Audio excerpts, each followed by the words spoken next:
આજે શાક ઓછું પડ્યું છે તો તમે આ ચટણી બનાવી લો. બનાવતા 5 જ મિનિટ લાગશે અને એટલી જ ટેસ્ટી બનવાની છે ને કે 2 રોટલી ખાતા હશે ને તો 5 રોટલી તો ખાઈ જ જશે. તો અહીંયા સૌથી પહેલાં મેં 3 થી 4 ગાંઠિયા આપણે લસણ લઈ લીધા છે. એની જો કળી આ રીતે મેં છોલી લીધી છે. હવે લસણ આટલું નાખ્યું છે તો એની સામે મેં અહીંયા એક નાનો નંગ આટલી જો આવડી ડુંગળી લઈ લીધી છે અને એની આપણે છાલ ઉતારી લેવાની છે અને એને આપણે નાના નાના ટુકડા કરી લેવાના છે. તો જો છાલ સરસ રીતે ઉતારી લીધી અને હવે એના આપણે ટુકડા કરી લઈશું. આ ચટણી તમે એકવાર બનાવશો ને તો એ ચટણી તમે ભાખરી, બાજરીના રોટલા, રોટલી કે પરાઠા સાથે પણ સરસ લાગશે અને એટલી ટેસ્ટી બનશે ને. અને એક ઇન્ગ્રીડિયન્ટ્સ એવું નાખવાના છીએ ને કે એના લીધે તો ટેસ્ટ જ આખો અલગ આવી જશે. તો અહીંયા ડુંગળી છે એ સુધારાઈ ગઈ છે અને લસણ પણ ફોલાઈ ગયું છે. તો હવે એક ખાંડણી લઈ લીધી છે. એની અંદર આપણે બધી જે છોલેલું લસણ છે એ અને ઝીણી સમારેલી ડુંગળી લઈ લીધી છે. હવે એને આપણે થોડું મીઠું એડ કરી લેવાનું છે એમાં.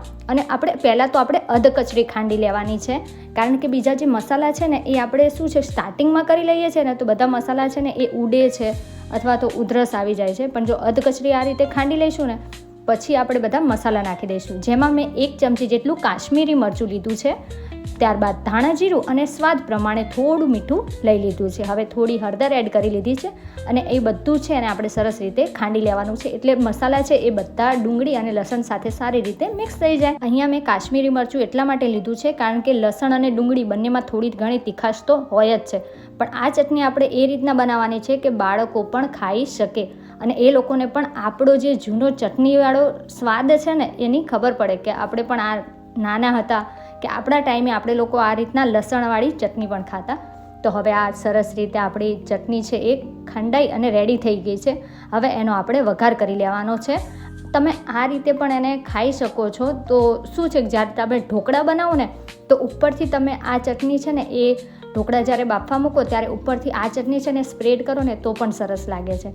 તો આપણી લસણની જે ચટણી છે એ હજી તો કાચી છે, એ ખંડાઈ અને રેડી થઈ ગઈ છે.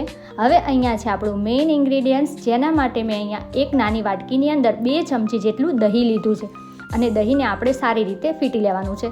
તો આ ચટણી આપણી બનવાની છે લસણ, ડુંગળી અને દહીંની ચટણી. તો અહીંયા સરસ રીતે આપણું દહીં ફીટાઈ ગયું છે, જેથી આપણે જ્યારે દહીં છે એ ચટણીમાં એડ કરીએ તેલમાં ત્યારે ફાટે નહીં. હવે આપણે ચટણીનો વઘાર કરી લઈશું. તો અહીંયા મેં 3 ચમચી જેટલું તેલ લઈ લીધું છે. ત્યારબાદ આપણે જીરું એડ કરી લીધું છે અને જીરું પણ ફૂટી જાય ત્યારબાદ આપણે એમાં હિંગ એડ કરી લઈશું. અહીંયા મેં વધારે પડતું ઓઇલ લીધું નથી, એટલે કે તેલનો યુઝ નથી કર્યો, થોડું ઓછું તેલ લીધું છે. તો હવે આપણે ચટણી છે જે વાટીને રાખી હતી લસણ ડુંગળીવાળી એ આમાં એડ કરી દઈએ અને એને આપણે લસણ અને ડુંગળી છે જ્યાં સુધી સરસ રીતે ન સતડાઈ જાય, એટલે કે તેલ છૂટું ન પડે ત્યાં સુધી આપણે એને મિક્સ કરતા રહેવાનું છે. અને ગેસની ફ્લેમ છે ધીમી રાખવાની છે, નહીંતર શું થશે કે બધા મસાલા છે એ બળવા માંડશે અને એનો ટેસ્ટ સારો આવશે નહીં. તો આને આપણે જ્યાં સુધી તેલ છૂટું ન પડે ત્યાં સુધી આપણે એને સાંતળી લઈશું. અહીંયા ચમચી શું છે કે મને નાની પડતી હતી એટલે મેં ચમચો લઈ લીધો છે. હવે આપણે એની અંદર જે દહીં ફીટીને રાખ્યું હતું એ એડ કરી લેવાનું છે. તમે ફીટ્યા વગર પણ દહીં લઈ શકો છો, પરંતુ મેં અહીંયા શું કર્યું છે દહીં ફીટી લીધું છે, જેથી એક રસ થઈ જાય જ્યારે ચટણીમાં મિક્સ થઈ જાય ને ત્યારે. તો જો તમને આ દેખાવથી જ કેટલી સરસ લાગે છે.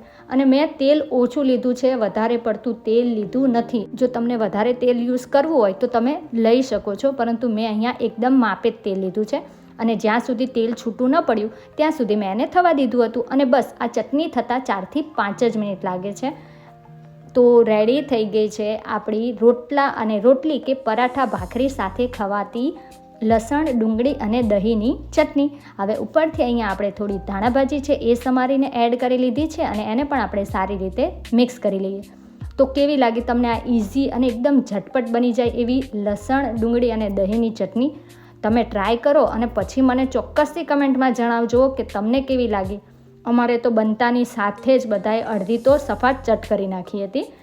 તો રેડી થઈ ગઈ છે આપણી લસણ, ડુંગળી અને દહીંની ચટણી, જે આપણે મોટા તો ખાવાના જ છે પણ સાથે બાળકોને પણ ખાવાની ખૂબ જ મજા આવી જશે. અને ભાખરી, રોટલી અને રોટલા સાથે તો ઓર મજા આવે છે. તો તમને કેવી લાગી આજની આ ચટણીની રેસિપી? શાક ઓછું છે તો તરત જ આ બનાવી લ્યો અને વિડીયો ગમે તો લાઈક